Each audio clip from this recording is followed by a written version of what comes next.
Welcome to Xarnak Gaming. Today we're going to be taking a look at what has undoubtedly become my favorite new gaming addiction, Starfield. And I mean, mainly just because I wanted it recorded somewhere. Here is the vision. It's going to become pretty hyped up with the game here, and you might want to go back and take a look at it later. But if you're here today, it's because you're just getting started, or maybe you're a little ways in and you want to learn a little bit about some tips and tricks I have for moving around the universe, inventory management, using your jetpack, maintaining your O2, and of course, setting up your character in the first place. You're going to be here taking a look at different traits and backgrounds that you're given as an option. The most important thing to know if you're sitting right here at this point in the game right now is that the name of the background on the right doesn't matter other than something that Lynn's about to say to you when you're done clicking it. What matters here is that you're getting a starting skill point in 3 different skills on the various skill trees that Starfield has. So you're going to get 1 point in each, and that's going to build you towards developing those trees. So let's move forward a little bit here and take a look at the skill trees themselves. So we have 5 different clusters of skills with ascending tiers. You need to put oh so many skill points in to unlock the further down tiers. Every time you put points into a skill, you get a challenge. You'll see this challenge is that you have to sprint 5,000 meters while at 75% or more of your maximum load capacity. Once you've completed that challenge, if you level up and get another skill point, you're eligible to rank up the skill. So you have to be using the skill in some way, shape, or form in order to keep going. So as far as starting skills are concerned, yes, we have stealth and fitness, so increase your oxygen, boxing, which is undoubtedly going to be the least useful thing in any of the starting skill points. So I would not recommend going bouncer with the boxing skill for what it's worth. And then you have wellness, which is going to increase your maximum health by 10%. Wellness and fitness are both valid, but the game begins, like most Bethesda games, with you trying to build up your wealth, and so weightlifting was really important to me. Over here on the social, we have commerce for buy and sell. We have gastronomy for being able to cook certain dishes. We have persuasion, which I'm going to get into later in this video. Scavenging. This is beginner tip 101 for those of you who did not play Fallout and deal with similar skills as this. The number one source of income in this game that does not cost you any carry weight is ammunition. Getting scavenging to rank 2 is by far one of the most important things you can do for your financial wellness in this game. You will be able to collect more ammo everywhere you go, and then for the ammo that you're not using and the guns you're using, you can sell pretty much 1-to-1 or sometimes up to 6-to-1 for credits, and it doesn't cost you any weight to carry ammo. So you're going to spend a lot of time in this game dumping your inventory into your ship, running it back to your outpost, collecting resources, building outposts, doing all these things, trying to get money to buy better ships that'll jump you further across the galaxy. And ammunition is, in the long run, one of the most effective ways to build your wealth. And if you're not collecting enough ammunition, you're having to buy it from vendors. It's also one of the most detrimental ways to lose wealth. So mark that down. Scavenging to rank 2, very, very important aspect of this game, in my personal opinion. Theft, well, it's something I want to learn eventually. Probably not a good initial pick. Every single one of these combats is just 10% increased damage, 25% on the melee, but with lasers, ballistics, pistols, or shotguns. Again, great eventually, not what I need for starting. You can increase your grav jump there by 15%. Geology increases your ability to farm resources as you land on planets and moons. Medicine's going to increase the effectiveness of your med packs. Research methods. You're going to be able to research things at kiosks throughout the game that will open up different aspects of the game for you, and this is going to increase the speed upon which that happens. Your scanner is one of the most important tools in the game. I will get into this again later, but I don't know that picking surveying was what I wish I'd done. I picked homesteader, and so I got weightlifting, geology, and surveying, and I'm not sure that being able to scan at 20 meters has done me any good, but again, I didn't have this video to know what these skills were doing, and that's what I'm trying to provide here for you. So over in technologies, you have different aspects of your ship, using your ship's weapons, the ability to turn and maneuver your ship. Jetpack, boost pack training. You need to be able to use your boost pack. By level 4, you need to have 1 rank in boost pack training so that you can jump around. One reason is O2 management, and I'll get into that later in this video, but also just access to different areas. There's going to be a very early on mission you get in Mars to jump up the Mars launch tower. You can't do it without a jetpack, so make sure that you do this. To use your jetpack, all you have to do is double jump and then hit jump again. The game will train you how. So other technology skills are going to include here, run. There we go. Piloting, which is going to allow you thrusters, give you more maneuverability and turn rate. Security, which is going to be lock picking in this game, and I will have a session on that in just a little bit here. And the final top level skill is going to be targeting control systems. Again, another aspect of ship combat. So some of these are going to be important later on. Obviously, they all build to different high level skills that you want access to: leadership, sharpshooting, manipulation, rejuvenation. Obviously, all very important things. But what you need to know right off the bat for your initial go in here is that any 3 skills that probably sound like they're going to be immediately useful to you are what you should go for. Moving on to our traits.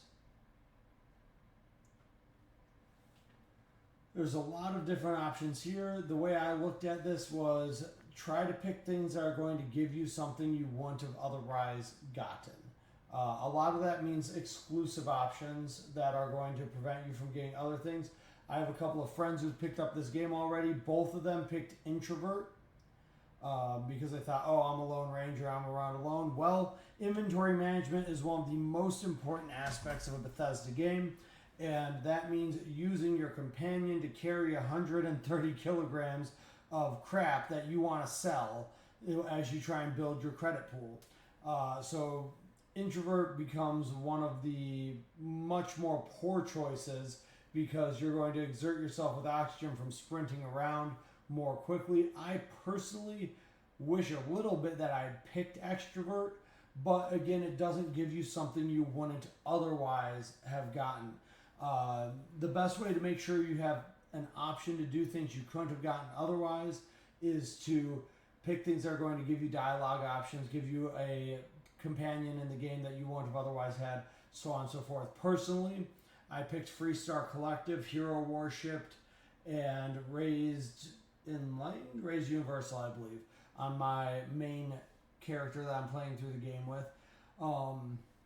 It gives you access to dialogue options, and the Hero Worshipped, he's kind of annoying, but he's a free crew member for you to staff at one of your ships or outposts. He has skills and abilities that help your ship be more effective, and he's eventually going to give you things. So, food for thought on the traits. These cannot be changed later in the game as far as I have seen so far. So, I know your biometric ID, your body, and your face can all be changed, but I don't believe you can change your background or your traits. So, something to keep in mind. Now we're going to get to the good stuff. The first thing I want to talk about is, again, one of the reasons jetpacks are so important. forever sprinting. You'll notice that you're going to sprint and run out of oxygen very often in this game as CO2 bar starts to fill. One of the big concerns the game screams at you when your CO2 bar fills, you do not take any damage from the red CO2 bar filling until it comes all the way to the max. So you see my full oxygen bar at the bottom of where it says mercury in the bottom left of my screen. The bottom half semicircle peripheral is my full oxygen bar. And there it goes, slowly going down. Now even on high gravity planets, but I'm showing you on a low gravity planet, when you jump, it goes back up. This can be used in combination with a jetpack to make sure you can run, sprint full speed forever without ever running out of oxygen. Now, your oxygen will run out if you are over encumbered, but if you use jumping and jetpacking while you move around, it will drop much more slowly. The most important thing on top of that I can tell you is to let your CO2 bar fill about 40% of the way before you stop it and walk in order to gain your O2 back, because the CO2 dissipates slower than the O2 gains. If the O2 hits the CO2, then the O2 slows down. You want to be the most efficient you can. There's a lot of running in this game. There's a lot of space to move around. When you're moving around, look through your scope. Everything highlights. Some of you surely already figured this out, but you can see every item that can be picked up through using your surveyor, your scanner. The only downfall is that you have to put it away in order to open doors, at least on the PC version. Out with it. Here we are taking a look at Persuasion. Don't piss Sarah off. So, Persuasion is an interesting mechanic. It's not just a simple roll check like it's been in other games. Instead, when you attempt to persuade, you get dialogue options, and you'll see in the bottom left of this UI, it says Persuasion. There's 4 bars that I need to fill. I have 3 turns to fill them. So, if I can get 4 bars filled on the first turn, then my persuasion succeeds. If your previous persuasion was successful, like on turn 2, if turn 1 succeeded, you're more likely to succeed on turn 2. If it was not successful, then you're more likely to fail. So, you trend. Knowing that I have 3 turns to get 4 points here, you'd think I would probably pick an option that gives me +1 or +2 that it says I have a green good chance of being successful on. But just for fun here, let's look what happens when you fail. Not going to let us excuse our way out of this. We know we need to get 2 now, 2 per turn. And so we'll talk a little bit about the mission making us crazy. Don't ask me what I did, but Sarah didn't like it. And 2 more to try and polish it off for the +4, and the persuasion is successful. You gain the experience, you make right with your crew member. But of course, this isn't just going to be with crew members and friends in the game. This is going to be something you do for quests and for ease of access and to get into places all throughout the game. So understanding how the persuasion works is very important. The next thing I want to take a look at is lockpicking. Lockpicking is a really cool mechanic we have here, where you're going to look through a digikey and try and slot the digipicks into the holes of the safe or chest or door that you're picking. So you'll see on the mid-right side of the page that you have 6 different options. You can slot the inner rings early. As you get to expert and master lockpicking, there will become more rings inside. There will also become false picks. So on novice picks, pretty much everything goes somewhere. But you'll see here that I only need like 4 of these 6 picks available to me. And you can go through and slot them and make sure things fit. And these could have been slotted while I was still at the previous ring. And there you go, you've unlocked your safe. Easy peasy, there's no time limit, there's no tension to fight against. You just need to make sure that you're keeping your pick straight in your head and going through. last thing I want to point out very quickly, a mistake I made very early on that I would love for you to not make is realizing that your digipicks show up under miscellaneous with all the junk you might be trying to sell. And the game doesn't try and prevent you from selling them. So if you're at a vendor selling, don't just bust through selling all your junk you've picked up. Make sure that you, if you're sorting by alphabet, stop and skip over your digipicks. I sold a ton of mine and ended up being out on planets with nowhere to run to get any, having doors and safes I couldn't unlock. This is a Constellation Spacefarer's Guide. It is found as part of the main quest line very, very early in the game. I will be putting out guides on where to find a lot of items like this, but keep an eye out, again, through your scanner for magazines and pamphlets that are going to give you permanent skill increases. I've already found ones to increase my carry weight limit and other aspects of the game for me. When going through, you want to make sure that you're, as part of your inventory management, you can see my mass is over 400 right now, 185. There's my mining monthly that I found. You're going to want to make sure you sell anything out of notes that weighs something.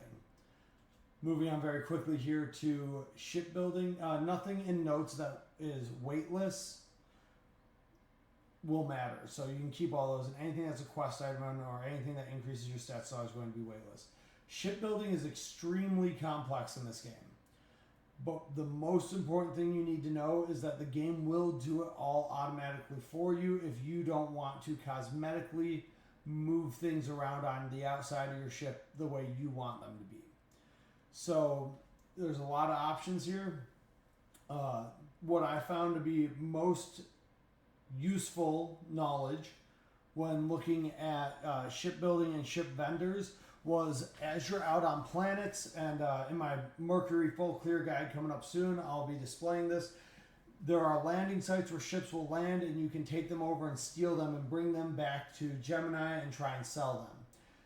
Bad news bears for anyone who tries to do that like me. You come back and you have to register the ship for like 11,000 credits, and it's worth 900 credits to sell.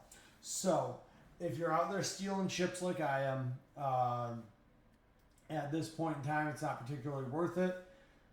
And I wouldn't waste the trips and time jumping back and forth. I would just loot the ships until you're ready to start actually building those ships up and crewing them with people to fly in between your outposts and so on and so forth, as this game allows. And that is all I have for you. I appreciate this. Again, my name is Trenton VX here at Xarnak Gaming, Trenton Von Xarnak. I am trying to be a one-stop shop for all of your Starfield needs. I'm going to be doing completionist guides on all the different planets and moons, starting with the lower level solar systems and then moving outward. I've already done all my footage for Mercury and for Venus in the solar system, and I hope to be putting out those videos sometime very shortly here. I'm very excited to be getting into this game with you guys. I hope that you like and subscribe to my channel, and happy hunting out there. Enjoy the stars.